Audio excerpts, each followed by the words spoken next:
នៅពេលចូលណៃអូនអង្គុយលេងម្នាក់ឯងក្នុងដួងចិនបងចង់ស្ទុំទៅបី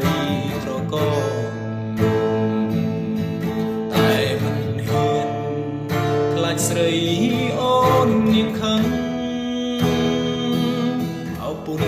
លោកស្នេហ៍ឆាប់ចេញរលពេញបេះដូ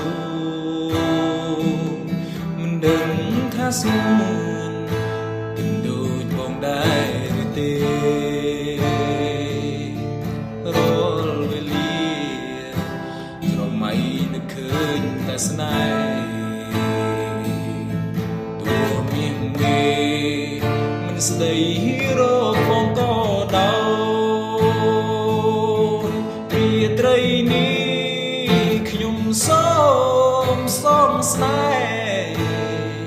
ផ្ញើជូនមានមេថាបងលួចស្នេហ៍ស្រីលឹងវៃប្រគល់ជូនថ្លៃទាំងអស់នាងក៏ព្រមភក្តីស្នេហ៍ពេញបែងដូងរាត្រីនេះខ្ញុំសូមស្នេហ៍ញ៉ាជួបមានមេ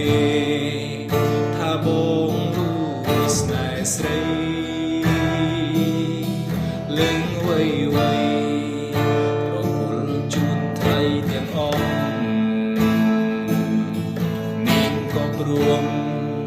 ភក្តីស្នេហ៍ពេញបែងដូងនាងក៏ព្រមភក្តីស្នេហ៍ពេញបែងដូង